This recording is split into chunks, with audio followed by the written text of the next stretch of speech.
Hello and welcome to Welcome Home Radio. The waters in the mortgage industry can be pretty muddy, whether it's investing, leasing, renting, home insurance, or myths and misconceptions. Welcome Home Radio has the answers for you, the consumer. And now, to help you make the right home buying decision for you and your family, here are your hosts.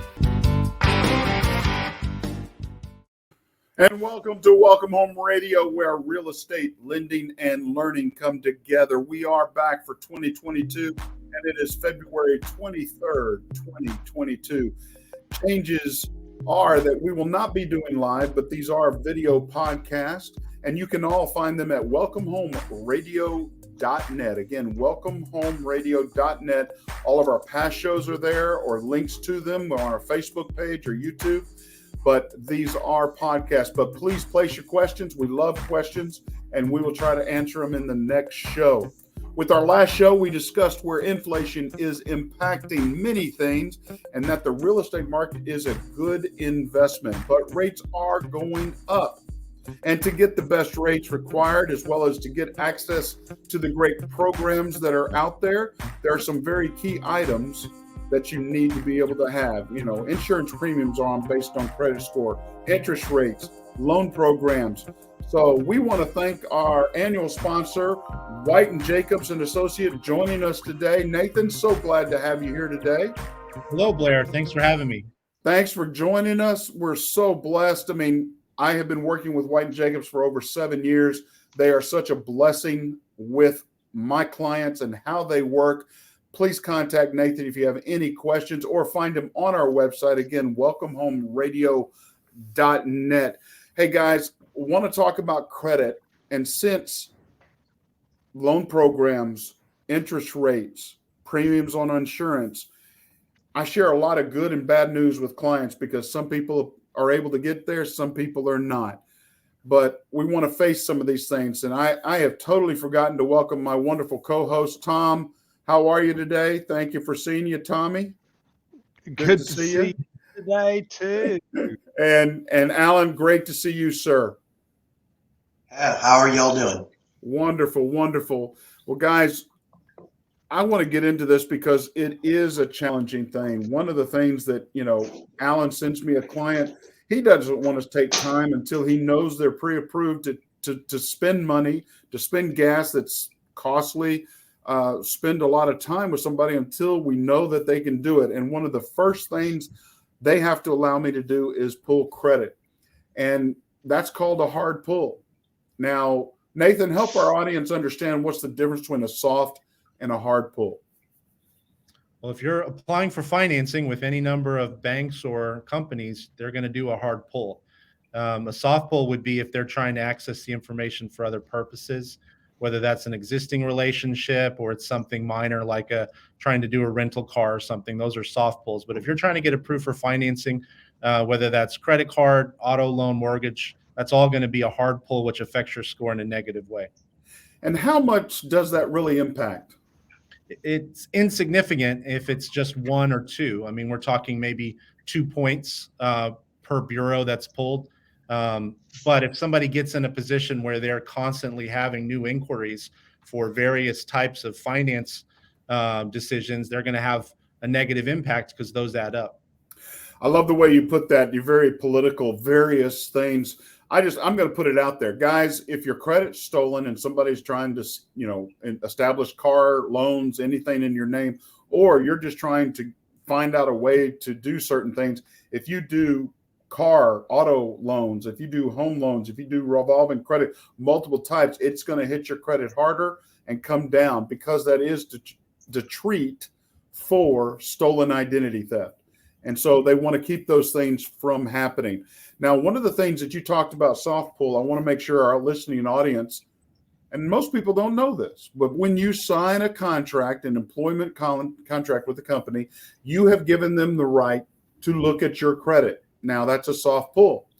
Now, if you're owning a business and you're thinking about increasing requirements or increasing somebody in a job title, let's say to a managerial position, and they're going to help run your money spend your money, you want to make sure they know how to do it. And they do a soft pull.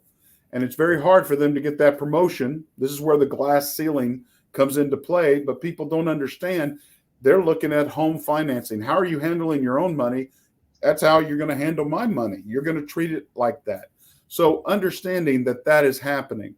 But Nathan, I do want to ask you, what is the biggest issue facing people today when credit is pulled? From your vantage point, what is the number one issue that people struggle with in getting good credit? I would say most of the time, people have some kind of a credit profile. You will come across those that have very little credit or no credit. That's something that can be resolved. But most of the time, when people come to me, they've got a lot of credit. Some of it's good, some of it's bad, but the bad is outweighing the good, and their scores are much lower than they would have expected based on their income, based on their payment history over the last 6 months. They don't realize how things from a year, 2 years, 4 years ago that happened where there were charged off accounts, late payment accounts, et cetera. Those things still impact them quite a bit today. Well, I have three things that I know that I face and see. And Tom, Alan, jump in here when you have something, please. I got a quick question for Nathan, really, before we leave that. You said 2 points, if you're a 780, 805 credit score and you duck in to buy something on credit, it's a 2-point hit. If you're a 655, a 675, a 700, and you duck in, is it still a 2-point hit, or is it more of a hit for a lower ranked credit person? Well, just like it is for negative accounts, the more inquiries you have, the less each one is going to impact you in the future. So if you've already got 50 inquiries and you get 52, that's not anywhere near to as impactful as somebody that has no inquiries in the last 12 months and then gets one. So it's actually going to be a bigger problem for somebody that has no inquiries to get a new one versus somebody that does it all the time.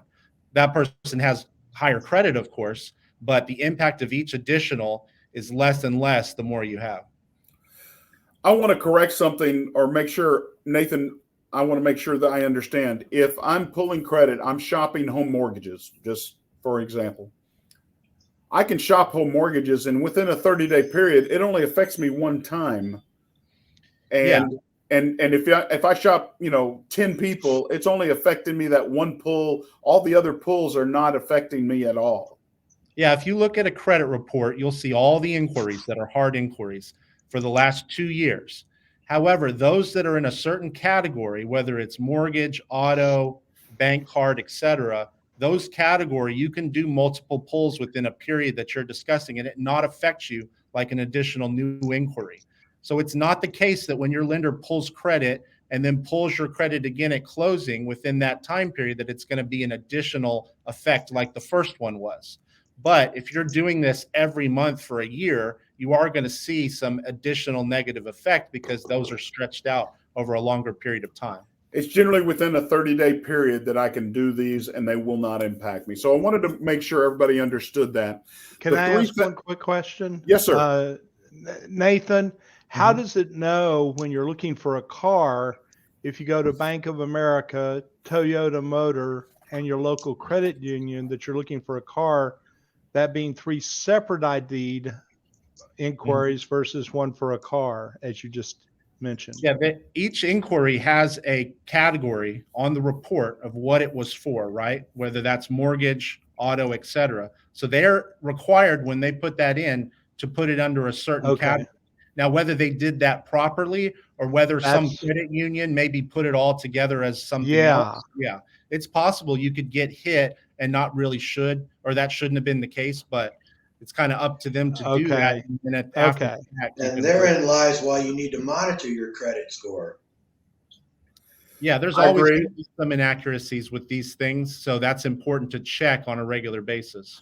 Well, let's discuss something else, Tom. You kind of opened up. Oh, you changed your name. Isn't that sweet, Tommy? Oh, Tommy. Tommy boy. Let's make sure people understand something. There is how many algorithms out there on credit scores? How many different types of credit algorithms run to get points or to score when somebody does a hard pull, Nathan? Well, just FICO, which is the main scoring model, there's at least 13 different algorithms. So we have 13 different algorithms, whether you're pulling auto purchase, insurance premium, personal insurance, credit card. Home Depot. Yeah, that's revolving debt. So again, those types of things, you have 13 different algorithms, and they're supposed to be, like you said, when they're pulled, they're annotated as that type of algorithm. Mm-hmm. So good questions, Tom. But I want to cover 3 key things that I see as a huge impact to people not getting approved for a mortgage. Right off the bat, the biggest one that I am challenged with right now, because cost of education has gone up, is those pesky educational loans. People have been given educational loans so easily, so quickly, co-signed on by parents or someone else, and yet they're in deferment. Tom, they're in deferment. Why are they impacting me? I'm not paying on them right now. Why do we have to worry about them? Because I'm not paying on them. They're not affected for 2 years. That was a question, Tom. You're asking me? I thought you'd be asking Nathan. No, I'm asking you. Why does Fannie and Freddie require us to have that liability impacting their calculations for DTI? Fannie and Freddie put it in the mix in the algorithm, so as to say, because they know we have to pay them. And those are typically government-sponsored loans as well. So those 2 factors really play into when we're trying to discern what your ratios, your debt to income, your DTI is going to be. That has to be taken into consideration. Okay, I got to stop you. Your I'm sorry. Ability to repay. I'm sorry. I got to stop you. We've said it. I didn't do it last show. You've said DTI a couple of times. What makes up DTI so our listening audience understands it, please? Debt to income. Debt to income is comprised of a simple formula. I wish I had my whiteboard here, because this is what I do with my students is I switch to a whiteboard real quick. He's not ready. But I've got my paper here, so let me show you. I can't quickly. see it. What the lenders look at are 2 numbers. One, how much your house payment will be in relationship to your gross income. And your house payment is comprised of my favorite Hawaiian word, piti mihoa. I'm going to Hawaii here pretty soon. So piti mihoa, aloha piti mihoa, principal, interest, taxes, insurance, mortgage insurance, and HOA cost on a monthly basis to your monthly income is your front ratio. So when we talk about debt to income, how much that potential payment will be in relationship to your income. And Fannie Mae and FHA and VA all look at it a little bit differently. Second ratio, your back ratio, is your piti mihoa, your principal, interest, taxes, insurance, mortgage insurance, plus what is considered reoccurring debt. Now, that's not everything necessarily on your credit report, but it weighs heavily on what's on your credit report. Revolving accounts, installment accounts, one-time accounts, and mortgage accounts are the 4 different categories we look at with regards to those different debts. But what you contractually obligate yourself to repay, such as child support, that's not on your credit report, but it is something you better pay, or otherwise it will get on your credit report and we can't give you a loan. So again, Fannie and Freddie, these people that buy these loans from us in the secondary market, require that those things be taken into consideration. So now, Nathan, you've got somebody in fact, I just gave you somebody recently. Yeah. 15 educational loans, 15 different. Both parties had them. Wow. How did we work around that? Because if you take in, we're required, I believe, and Tom, correct me here, at minimum 1%. I think they changed it to 0.5%, but we have to adjust that liability to a monthly rate that comes in, and sometimes we're not able to take that all in. How does that work for a customer, and how can you help them work through this so that we can get them approved or not as impactful to their liability or that DTI? Yeah, because this is a scenario where there hasn't been late payment history. There's nothing negative on the account. It's just a significant amount that it's showing owed.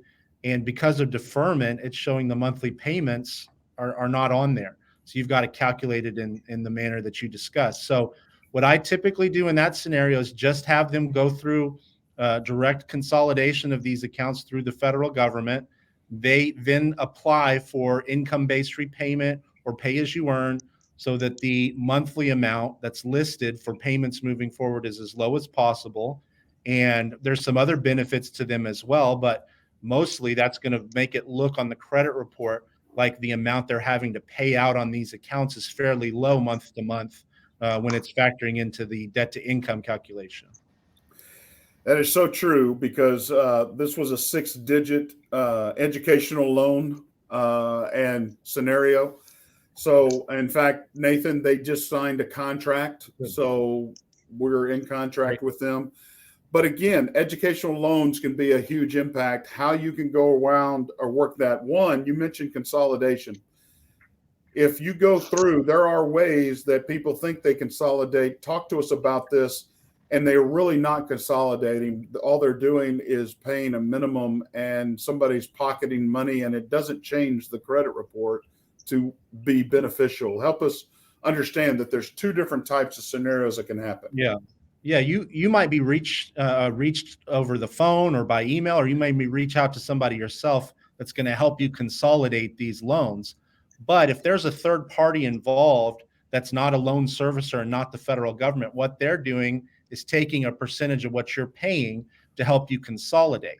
Now, there's a couple ways they can do that. They can do that still in the manner that I discussed that would still benefit you, but they can also do it in a manner where you're just making payments to them, and instead of consolidating the accounts, they're just doing some kind of a payment arrangement with those same existing loans, which doesn't really solve the problem that we just mentioned.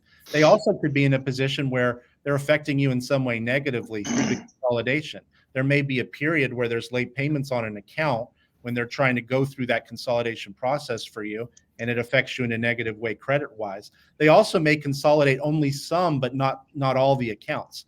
If you're going through this consolidation process, you should want to include every single account that qualifies into the same loan so that you have a minimum number of accounts there with payments. So there's not really a reason to have a third party do this for you if you're in a status that we discussed. And even if you're in a default status, there's still ways that the studentloan.gov can help you without you having to pay a third party. So I typically try to help those people by giving them access to the channels that are the government authorities and the direct contact with studentloan.gov, so that they can go through a consolidation that doesn't cost any additional money and can be resolved in a pretty quick period of time. So again, even though these are there, we can be helpful, but they do impact our ability to repay and or receive a pre-approval on a mortgage. Next, I want to go over something that I think people, they don't understand. I didn't understand going through bankruptcy, and when I was coming out of it, I finally did, but is revolving debt and how it impacts. You can pay, and it's amazing the revolving debt companies out there that they always say, here's your minimum payment. And that minimum payment always makes sure there's some finance money to be left over. Well, it's amazing to me to see how many credit cards people have and how many of them are maxed out.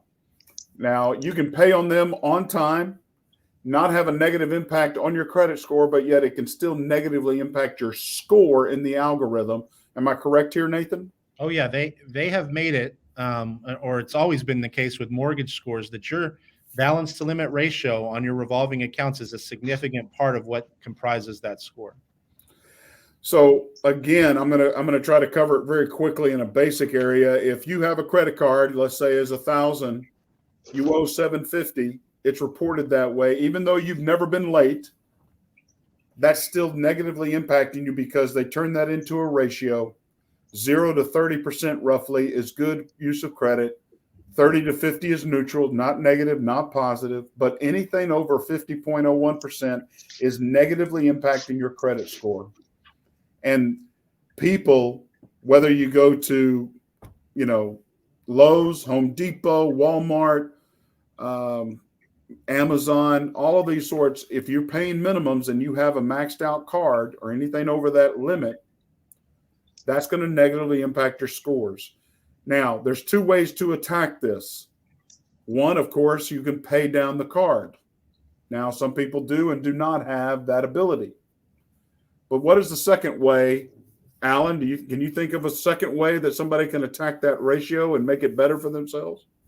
Possibly increasing the limit. Increasing the limit, asking for an increase. It's very basic. The worst thing they can do is say no. I mean, they're not going to give Tommy any. They may give Tom an increase in credit, but not Tommy. But here's how you can increase and impact that ratio to be positive for you, or at least neutral. But so many people don't understand. Are you seeing the same thing, Nathan, in all the credit bureaus you get to look at and work with? Is this a key issue out there? Yeah, a lot of times it's the most significant issue because people aren't aware about how significant the impact would be. I mean, if you have a maxed out credit card, that can be just as bad in the short term on your credit scores as having a late payment. Obviously, it's something that can be resolved, but nobody's going to have great credit scores if all their accounts are maxed out. And so what they're looking at is the overall balance to limit ratio on all their revolving accounts. And then secondarily, they look at the individual account balance to limit ratio. So if you want to maximize your scores, you have to show on the dates these are reporting, which is typically once per month, show a balance to limit ratio on every single one of these accounts below 30%, ideally, or at least below 50%, if you want to see the highest score that you can get in that short period of time. Is it true? I have a quick question for Nathan. I run into this on the street a lot, being the realtor on the street. I'm that guy. I don't have any credit. How do I establish credit? What's the best way to do it? We're talking about people that had credit that got into trouble and don't have credit, and then they have to, we refer them to you, as I've done and Blair's done. Yeah. But to avoid you, what's good advice for that person listening that goes, I want to do it right. I know people make mistakes. My parents made mistakes. My uncle. I don't want to make that mistake. Where would you start as a person who totally restores credit? Yeah. How would you give advice to those people?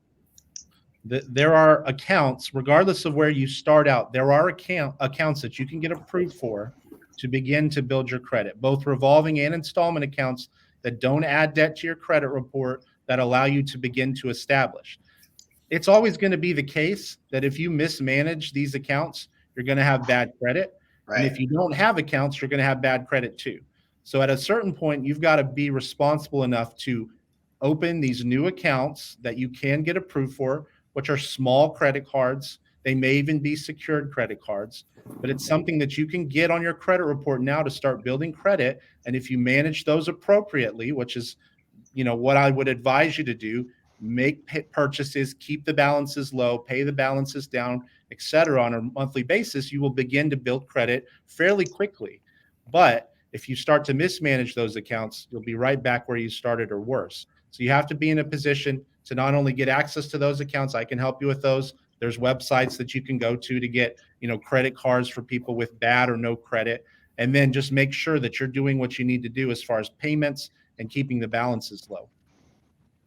Hey, I want to take a break real quick here. We're having a great conversation. We'll come back to it real quick, but we do have another sponsor we want to bring up that, again, signed on. An annual sponsor is Prestige Home Inspections. Mike Majeski is the owner. And home inspections are always needed, Alan, aren't they always? I mean, they're not required, but they are, I think, an invaluable tool. What does that mean to a buyer in doing a home inspection? Oh, it's so important. And Mike does a great job. He just did one for me 3 days ago, and peace of mind. And what a buyer needs is good advice on who can give that to me. And realtors recommend. We give several recommendations. We're not allowed to tell you to use this certain guy, but we give recommendations. And I can tell you, Mike's outstanding. He's good with people. He understands houses. He knows how to communicate things, whether it be an old house with lots of issues or that new house that shouldn't have any, but it has one.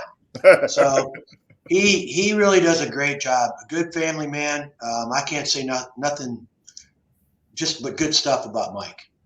He's a great golfer too, and he also helped me with my bobblehead. So, there is one negative. He does like the Cleveland Browns. He likes the Cleveland Browns. Yeah, well, Well, I wonder if he was rooting for Cincinnati. Yeah, I was. So, hey, back to revolving debt. One of the things I want to bring up about revolving debt, and I've heard it from so many people. Well, I thought it was good for me to leave a portion on there. Why would anybody not pay off a credit card 100% unless they just don't have the finances? Why? I mean, do you never tell anybody to leave? It's better to have a zero card than it is to have $5 or 5% or that. Is that correct? Yeah, there's not a reason why you wouldn't need to pay it down. Now, if you have 5% on a card, it's not going to make that much of a difference. But for just the purposes of managing these things properly, it's certainly fine and maybe even advised to pay it all the way down and then use it again. You do want to have some activity because you don't want them to go inactive or to close, but you don't need to carry a balance over month to month to still get the same benefit. Okay, I just wanted to make sure people understood that because I hear so many different stories and people in the past, I pay one credit card with another credit card and it's just a finance game.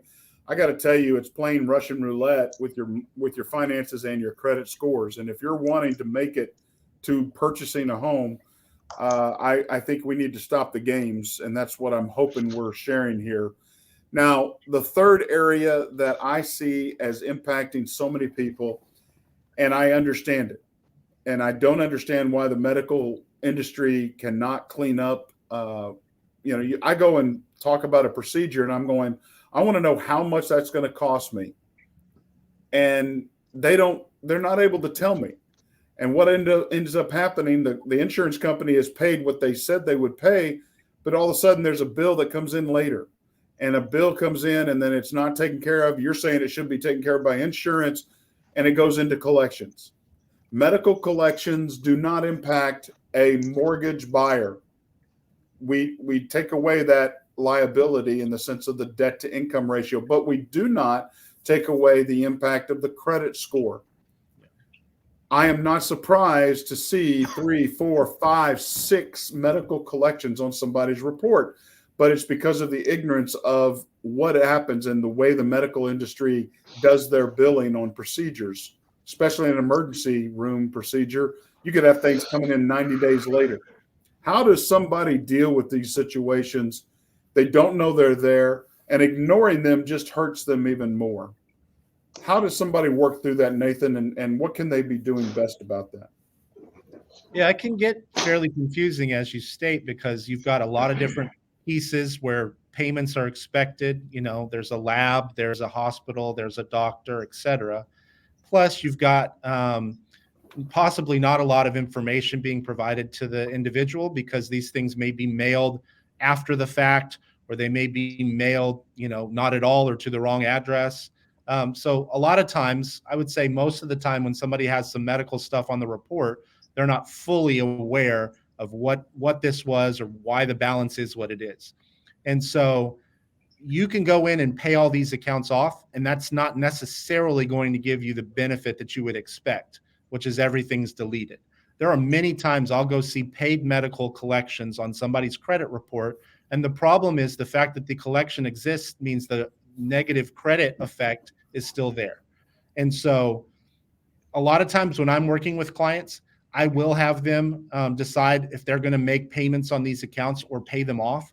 But prior to that, I'm going to have them removed because when we go in and audit these, because of HIPAA laws, most of the time we're going to be successful fairly quickly. And then once they're off the credit report and not affecting the mortgage, opportunities, then they can go in and make payments or settlements so they don't have any outstanding debt. But it's very confusing for a lot of individuals. What is the term called when you negotiate? It's called a paid delete. Is that correct? Paid delete, yeah. And most of the time, medical collection companies are willing to do that. And paid delete means what? It means you're making a previous arrangement with this collection company, and it's almost always a collection company if it's on the credit report, to work out a settlement or a payment in full with the understanding in a written form that they're going to remove this account with the credit bureaus once it's paid or settled. So understand, and listeners, I'm going to put it in street terms. Paid delete means I get it in writing that they'll delete it, then I pay it. Don't pay it and expecting somebody to send you something later. These are hourly paid employees. They'll promise you the world just to get that payment. They're paid on how they do their collections. And a factoring company who buys these from the medical industry regularly, oh my goodness, I just can't tell you how many people have paid off debt, but yet it's not deleted and it still impacts their scores later on. So again, we've gone over educational loans and what can be done, revolving debt and how you should look at these and how you hopefully live within your means. And finally, medical collections. These sometimes are unavoidable, but Nathan can help you go across. Tom, what do you see the importance in the credit going forward, especially in 2022, about rates, about loan programs, and why credit is an evaluation point, data point that a buyer needs to be aware of? Well, I think I have two things to answer with that. One, credit scoring has always been a measure as to the capacity or ability of somebody to repay, and specifically the Residential Mortgage Credit Report, the RMCR, we call it a tri-merge. It reflects all three bureaus, TransUnion, Equifax, and Experian. That report, the algorithm that's established for us on an RMCR, does pretty much accurately depict the probability of default, which is a big thing that credit score does in our world. But more to your point, as far as what to see into the future, Fannie Mae and Freddie Mac, FHA are all now really going towards the credit score in order to price a loan. And I see that scrutiny increasing maybe even more than it has already, in order to tell you that if you got a 750 credit score, your rate's going to be a heck of a lot different than a 650 credit score. And so it becomes really super important. And maybe Nathan knows, I know the national average, I believe, for credit scoring is in the 700s. But Texas, we're like in the 660 world or something like that. We're demonstrably lower than the rest of the United States. And I think that issue needs to be addressed here in Texas, because there's not a real good methodology in our school systems and our colleges, anywhere, to actually indicate to people what the significance of a credit score can mean in their lifetime, all the way from getting car insurance to getting home insurance to getting a job. They rely so much on credit scoring, and we go back all the way to Fair Credit Reporting Act in the 1970s, and then the FACTA in 2000 amending it. Congress has still said this is important. Why don't we pay more attention to that? I mean, if there are a couple of huge regulations out there, we would need to know more about the impact that credit scoring is going to have on us. And maybe Nathan can address, I'm not sure if you know the national averages. I just know it's 711 was the average credit score in 2021, and it broke the record.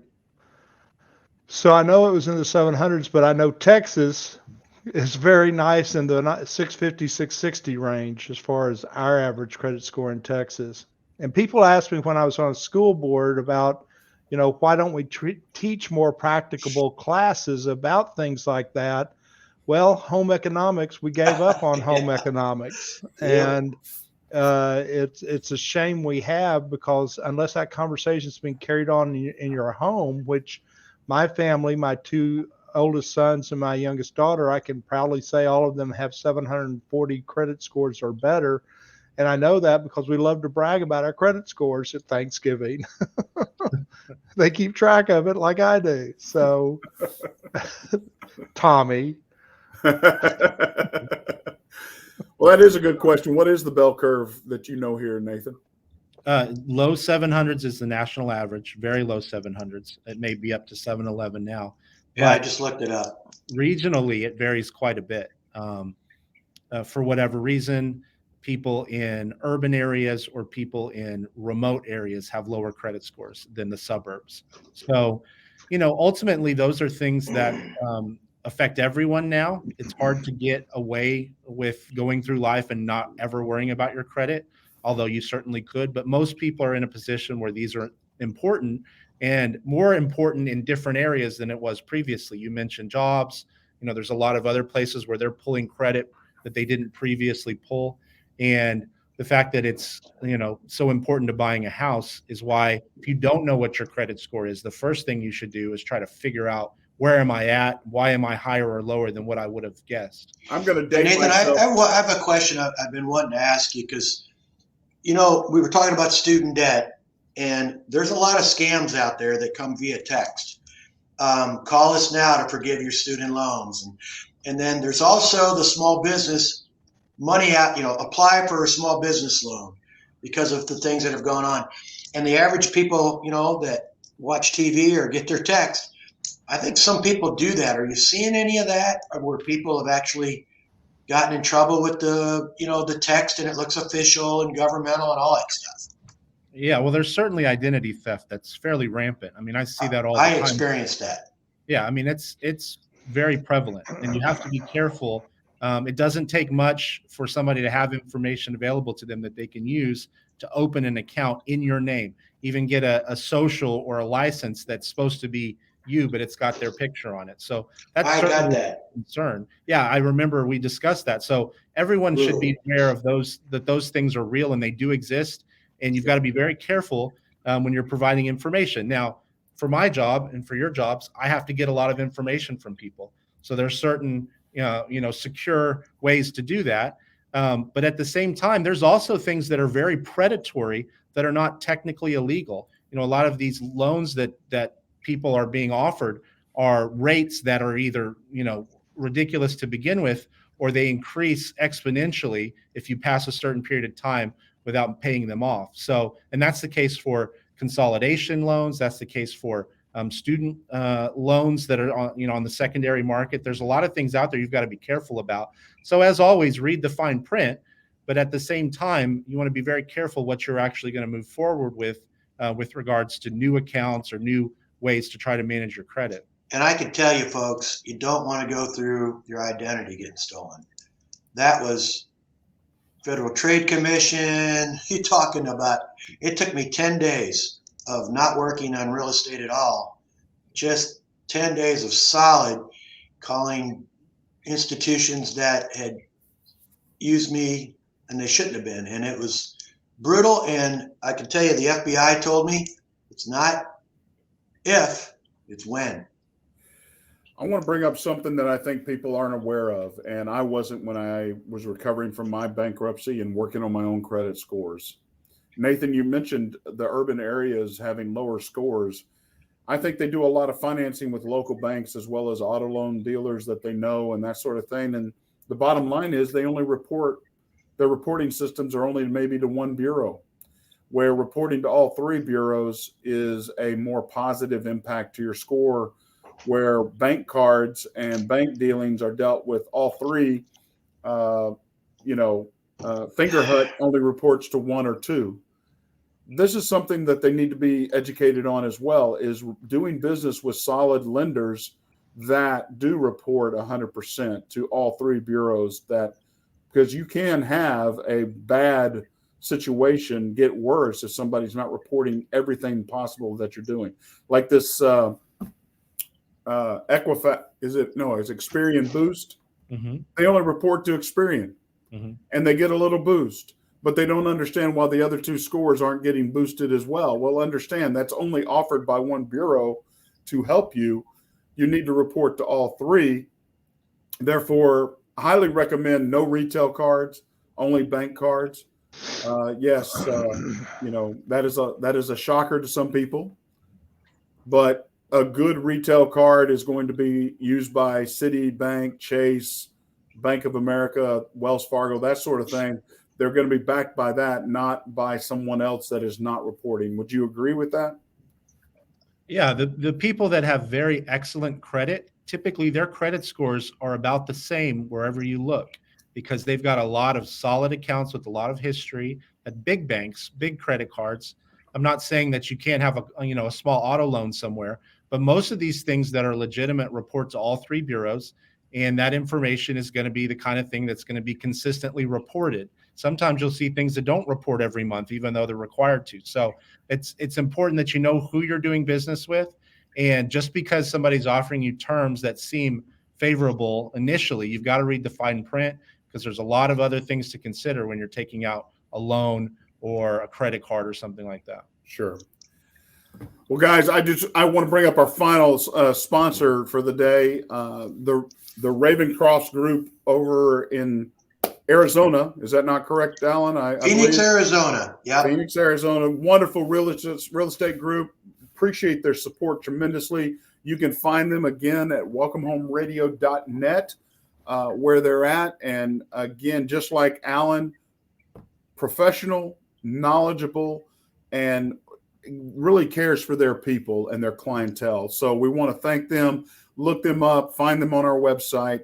Nathan, it's been a blessing to have you here. Thank you for taking time today. Thank you. This is an important issue for 2022 because we're not going to see 2.25 anymore. I mean, the reality is you're not going to see that. No matter what your credit score is, those rates you can't buy yesterday. You can't buy 3 weeks ago, 3 months ago. But we have to maximize their buying potential. We all need to be aware of that one big factor of your credit score. Plus, it doesn't hurt that you get a better score because guess what? There are job opportunities that require better scores and might be able to help you, or a promotion. There's so many things that it can help you with if you're aware of what those situations. Any final words, Nathan? Yeah, I think it's very important to restate what you just said. Everybody's looking at the average rates and how these average rates are changing over time for the industry.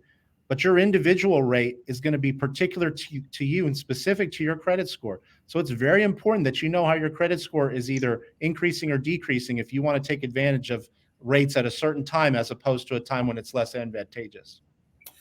What a great time. Thank you so much. Again, find us at welcomehomeradio.net. Ask your questions there. We will try to get to them. We'll be notified. We definitely encourage asking questions. I'm Blair Thomas. And I'm Tom Holm. I'm Alan Pace. God bless. We'll see you next time. Thank you.